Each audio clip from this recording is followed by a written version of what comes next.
Good morning. Do we have prayer requests this morning? Chase? Okay.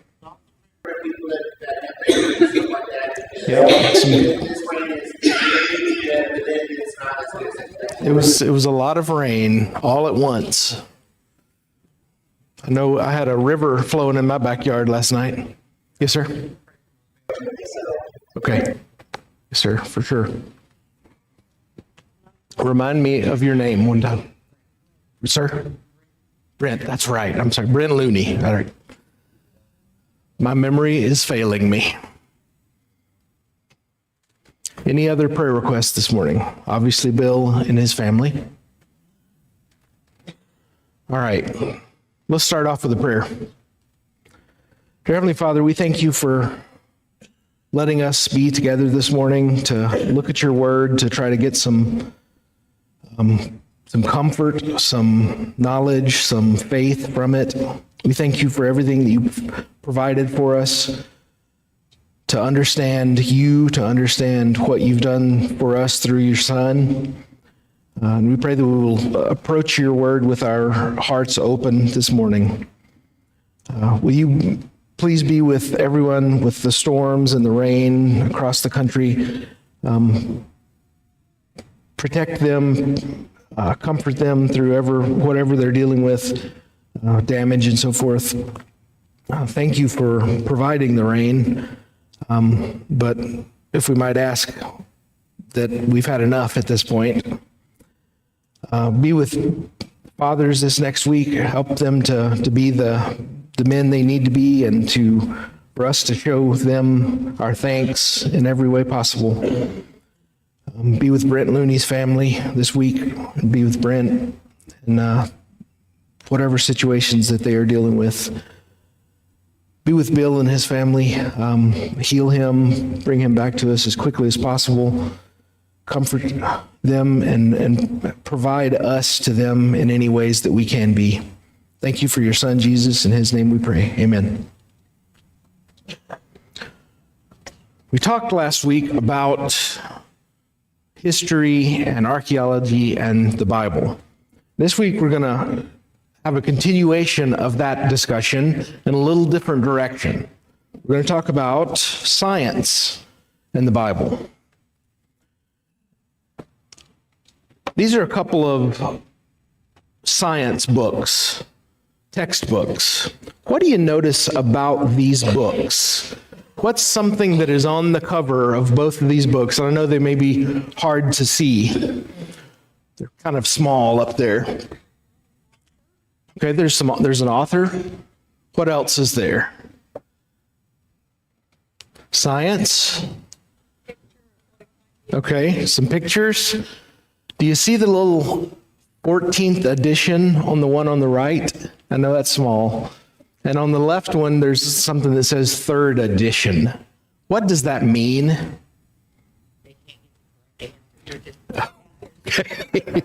They can't get the correct answer. I think that's a really, really good way of saying it. Why would they have a 1st edition and a 2nd edition and a 3rd edition up to a 14th edition if they got it right the first time? I think that's a very important point when you're looking at science textbooks or science information, that it keeps changing, doesn't it? Chase, you got a question? It's words and letters. That's right. Words and letters, a lot of them. So, what edition is the Bible? 1st edition. Now, we talked about the 1st edition last week, didn't we? We talked about these, which are the Dead Sea Scrolls. And what did that teach us? What did that help us understand? It hadn't changed. Over 2,000 years, it hadn't changed. Over 4,000 years, it hasn't changed. So the Bible is 1st edition, and we can trust it. So we're going to look at some examples today of where the Bible knew the truth about something in science long before science understood it. But slowly science catches up and it understands too. But man, it goes kicking and screaming into the truth, doesn't it? Science does not want to see it. The Old Testament, it talks about the Old Testament's in the Bible too. That's right. The Old Testament's in the Bible, and it's even older than the New Testament. And it's still right. So let's look first at Genesis chapter 2, verses 1 and 2. So the heavens and the earth and everything in them were completed. On the seventh day, God had completed his work that he had done, and he rested on the seventh day from all his work that he had done. What happens here? What do we see?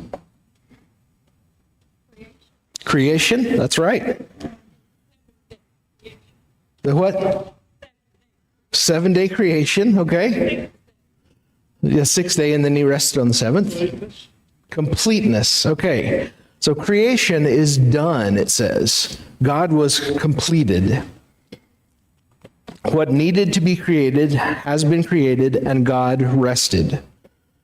So in 1850, science realized something. They called it the first law of thermodynamics. And this is not a science lesson. We're just going to touch on this really lightly. Within an isolated system, the total energy of the system is constant. That sounds very complicated. It's really not. It's saying that what exists, exists, and you can't make any more. So energy can change forms, but you can't create energy. What's an example of this? Can you think of any examples of the fact that you can't create more energy, you can just change it?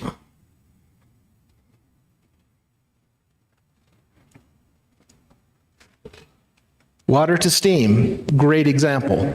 Is a perfect example. It doesn't destroy anything. It doesn't create anything. It just changes. When you burn wood, what happens? What do you get out of burned wood? You get heat, you get ash, smoke. So it changes. It doesn't go away. It doesn't create anything. Everything is constant. So the Bible said this almost 4,000 years ago when it talked about God being complete in his creation. But science figured this out in about 1850. Acts 17:26. From one man he has made every nationality to live under the whole earth, and has determined their appointed times and the boundaries of where they live. So what does this tell us?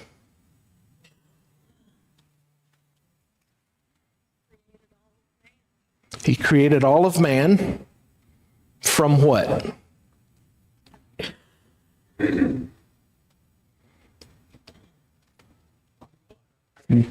One man.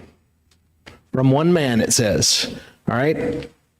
So many scientists still disagree with the fact that that one man was Adam. In fact, over the centuries, science has said things like white people and black people and Asian people didn't come from the same bloodline, that they didn't come from the same place. Just because we looked different, they thought we had different origins. In fact, this guy on the left, Charles Darwin, you've probably heard of him. He's the father of evolution. He said that Caucasians were superior and they were more evolved.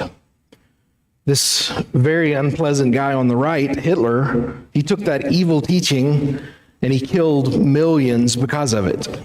That's science. That's what the earth and the world says is science. But as DNA has progressed, the science of DNA, we've seen science has started to see that we're really all the same. We come from the same origin. Of course, many still don't credit that to God. They say it was evolution or something else in billions of years, but at least they're starting to see the part of the truth as correct, that we are all the same. God said this a long time ago, didn't he?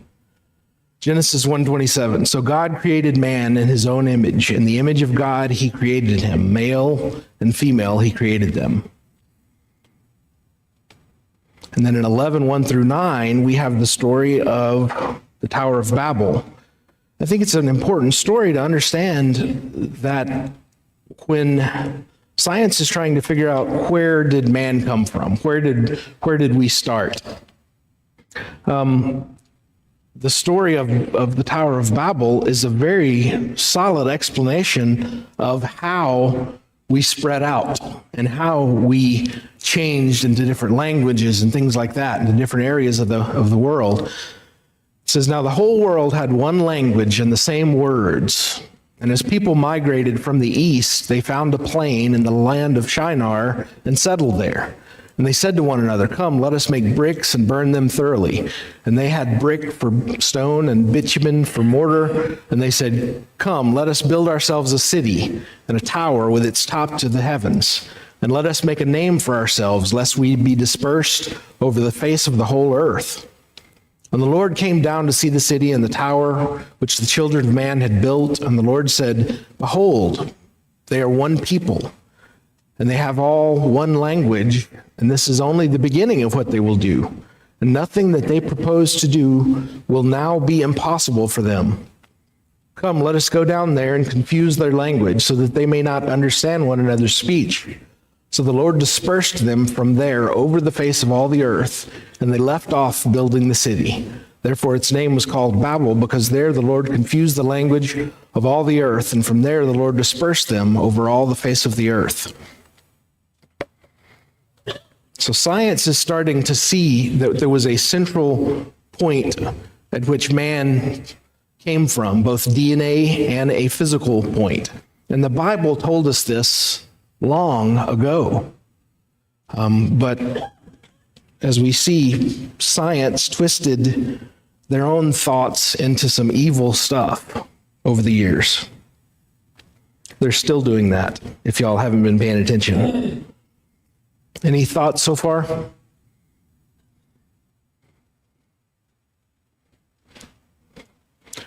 Let's look at another one. Jeremiah 33:22. As the host of heaven cannot be numbered and the sands of the sea cannot be measured, so I will multiply the offspring of David, my servant, and the Levitical priests who minister to me. How many stars do you think there are? Infinite? Okay. That's a pretty large number. Any other guesses? This is like Price is Right, and I think she's going to win.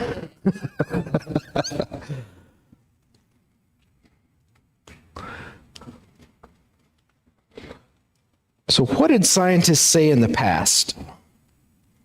We talk about those editions of science books and so forth. Hipparchus in 129 BC said there were 850 stars. Why did he say that? That's all he could count with his bare eyes, right? And isn't that really what science is? It's whatever they can see and touch and understand. That's what science is. So at that point, he didn't have the tools we have today. So he said, well, based on what I can see, there's 850. Do what?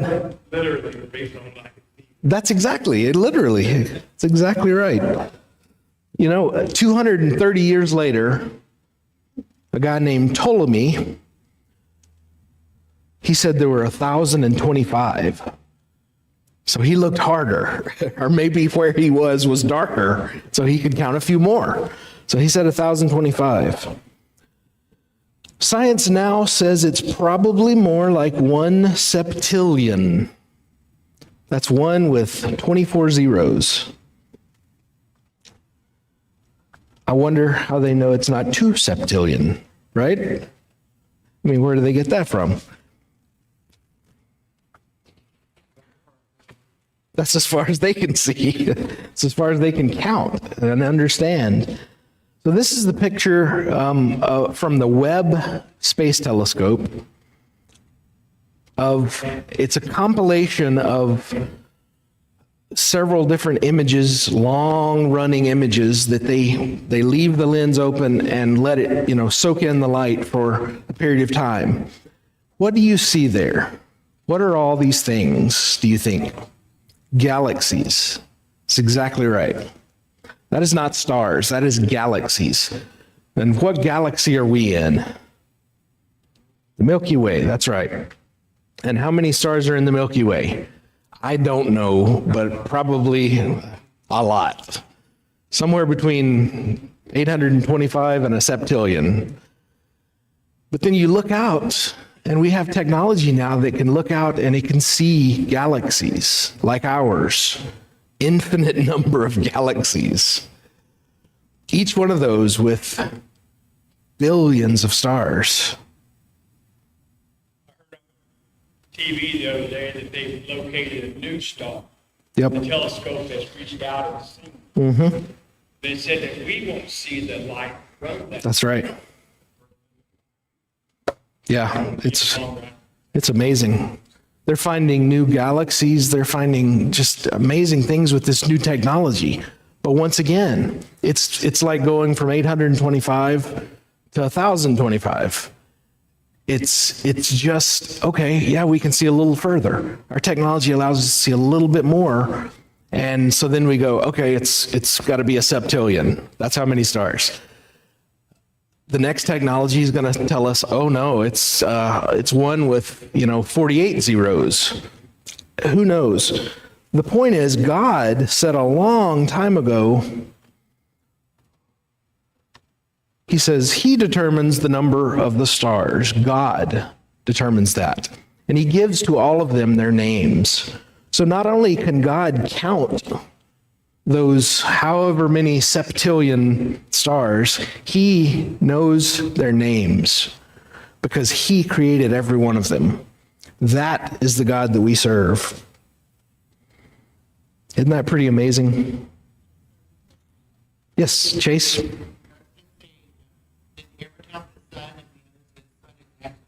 It is a star. You're absolutely right. I think that would be part of the septillion. Yep. Yeah, because like all those little galaxies you saw in there, so the sun is just part of a solar system that is part of our galaxy. And so there'd be a whole lot of suns in there. Hebrews chapter 1, verses 10 through 12. You, Lord, laid the foundation of the earth in the beginning, and the heavens are the work of your hands. They will perish, but you remain. They will all wear out like a garment. Like a robe, you will roll them up. Like a garment, they will be changed. But you are the same, and your years will have no end. As we read these verses in the Bible, from the Bible, just remember when these came from, when they were written. This is from Hebrews, so it would have been right around the turn of the millennium, the AD 60-ish. So what's modern science's answer for how our universe was created? The Big Bang. That's right. Can you describe the Big Bang theory? God said that bang. Well, that's probably the truth. Can you describe what they say? It's a big explosion. That's right. It's a big explosion that sent things out, and that's where everything comes from. Yes, sir? Is that where dinosaurs started a long time ago also? Well, We don't think so. God never started. God has always been. And so, yeah. This picture, this is one of my favorite pictures about the Big Bang. It says, first there was nothing, then it exploded. So something had to come from somewhere, right? Even in their really, really bad theory of the Big Bang, they start with something. Have you ever heard of a factory blowing up? What kind of factory was it, if you've heard of one? Fireworks factory? Great example. Anybody else? What? Grains, silos. Oh, grain. Yeah, grain factory. That's good. So, nuclear factory. We're going to go with the first two examples. I don't want to go with that one, but that is a good example. So let's take a fireworks factory. When that fireworks factory blew up, did it create perfect fireworks? When that grain factory blew up, did it create boxes of cereal? When the nuclear factory blew up, did it, create nuclear bombs or power plants or anything like that? No, it didn't. What happens when something blows up? It destroys. It's chaos, right? It's worse than it was before the explosion, not better. This is what science calls the second law of thermodynamics.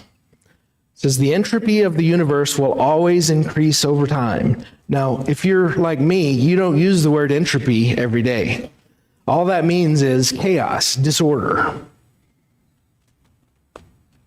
So it says that entropy, that chaos, is always increasing. Now, when science defines a law, that means they can prove it. Okay? When they say it's the theory of evolution or the theory of the Big Bang, that means they have an idea that might or might not be true. But when they say a law, they generally mean they can prove it. And so this one, just like the first law of thermodynamics that we talked about earlier, is something that is provable. The entropy, the chaos of the universe will always increase over time. Everything is getting less organized. Everything is wearing down and breaking down. Take your house, for example. If you don't clean it for a year, what happens? Does it get better? No, that's entropy right there. Cambry experienced entropy recently very strongly. If he would have just left things the way they were, it would not have fixed itself. So that he had to put energy back into that to make it right again, to make it better. So how could a big explosion make everything better and better, more and more perfect over billions of years? According to the laws of science, it can't.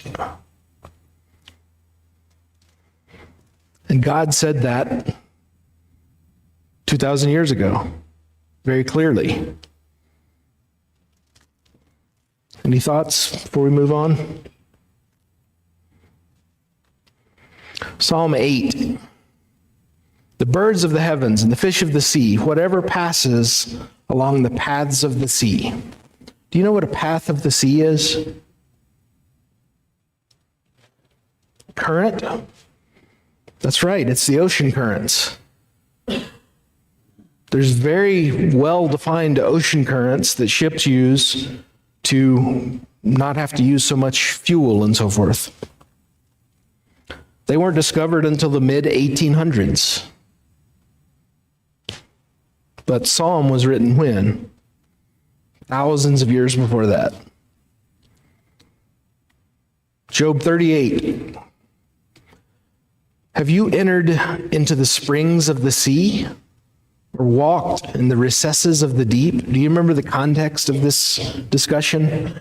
This is God talking to Job, telling him, you don't know anything. You don't understand this. I created everything that you see and know. You don't understand these things. And he tells him two things here. Have you entered into the springs of the sea or walked in the recesses of the deep? Do you think Job had scuba gear or a submarine? I don't think so. Do you think the writer of Job had those things?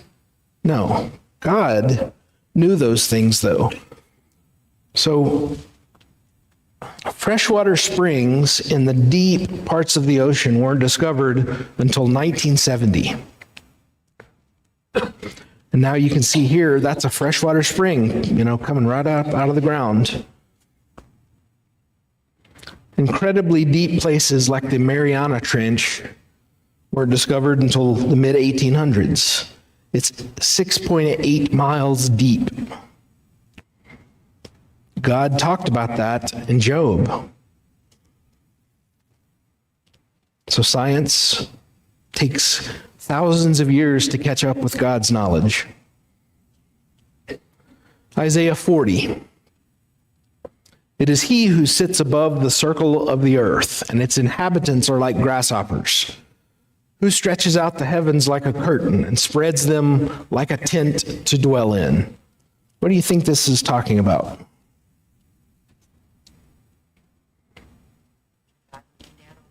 Okay, God looking down on us, that's right. What about in that first sentence? What does it say?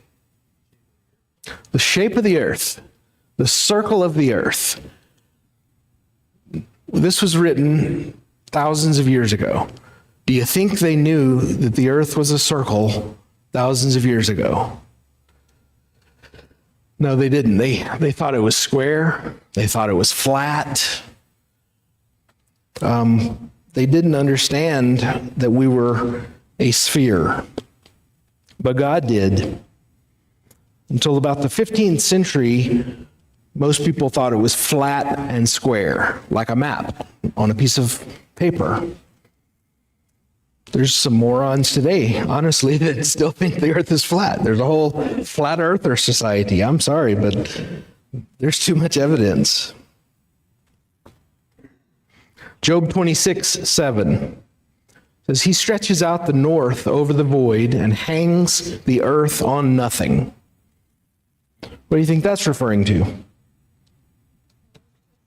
The solar system? Yeah. What does the earth hang on? Its axis, okay. It's the gravity of the sun and the solar system that holds it in place. And we weren't able to really see that until the 1960s and 70s. Some of you guys in this room may remember the first time we were able to actually visualize that for the first time. Before that, what did people think?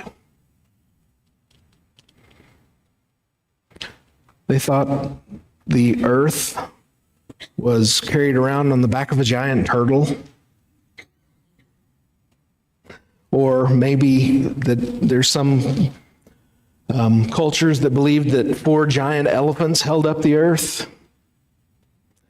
It wasn't until Sir Isaac Newton discovered gravity in the late 1600s that science started to understand how the earth might be held in place. But God knew it thousands of years before that. Ecclesiastes 1:7. Now, there's 3 verses here. I want you to keep these in your mind as we go through them. It says, all streams run to the sea, but the sea is not full. To the place where the streams flow, there they flow again. Amos 9:6 says, who builds his upper chambers in the heavens and founds his vault upon the earth? Who calls for the waters of the sea and pours them out upon the surface of the earth? The Lord is his name. And in Job 36, for he draws up the drops of water, they distill his mist in rain, which the skies pour down and drop on mankind abundantly. What do you think these verses are talking about? The water cycle, that's right. The hydrologic cycle. Now, we are experiencing this firsthand lately, aren't we? We get a full dose of the hydrologic cycle. This wasn't understood until the 17th and 18th centuries.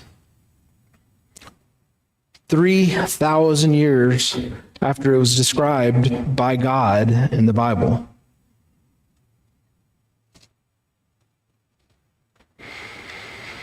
Leviticus 17:11. For the life of the flesh is in the blood, and I have given it for you on the altar to make atonement for your souls. For it is the blood that makes atonement by the life. What is God saying here?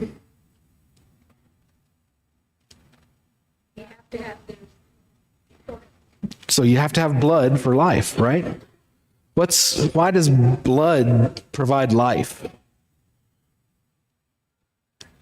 Have any medical people in here? Transports oxygen,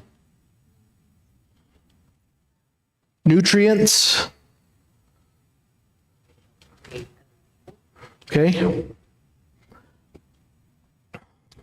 So, how long can you live without blood? Not very long. So how blood and the circulatory system worked was not understood until the early 1600s. Even after that, doctors would often bleed people to try to make them healthier. Do you know that's how George Washington died? They bled him too much and he didn't have enough to keep going. Today we know that blood is good and you don't want to remove it. You may have issues with it sometimes, but you don't want to remove it. God told us that almost 4,000 years ago. But science is just catching up in the last few hundred years. So that's just some examples of where God knew how science worked. He knows how things work. And why is that? Because he made it. He made everything. He made us. He made our world. He made the hydrologic cycle. He made our circulatory system. He made the earth and the solar system and the stars. He made all of those things. And, when we can look back and look at some examples like this, that's faith building to me, to understand our God, the guy that we worship and that has saved us, he did all this and he knows all this and he always has known this. He is not understanding it slowly over time like we are. He knew it when he did it. Chase? They've been doing also. Mm-hmm. One is like if you hear a shotgun, like the shotgun factory, and another one also that they had that one also. That's right, a shotgun factory. But also another one is like when you backfires at cars and stuff like that. One is like a big thing here. That's true. Yep, a backfire on a car. All right. Any other thoughts or comments today? Thank you for your attention. Scott will be teaching next week. I'm not sure what the topic is, but he's out of town this week, so he'll be in here next week. Thank you, everybody. Well, does it just basically boil down to you believe God or not? Well, you either believe God or you will eventually believe God, because he's not wrong. And so if some people slowly over time will believe God on this earth because they will see scientists, there's a lot of scientists that as they try to disprove God or as they look into science, they start seeing God. But they don't get a lot of press. They don't get published as much as others. because it doesn't fit the narrative. I don't know if we talked about this last week, but there was a scientist that found soft marrow with DNA in it in dinosaur bones. That shouldn't happen. It should be way too old for that to happen. But she published that information, and she was muted, because that didn't fit the narrative of a certain age. So there are things like that science leads you to God if you're honest and open. Ultimately, every knee will bow, though, won't it? In the end, everyone will see that God is right and that he did all of this and he created all of us. All right. Any other comments? Thank you very much.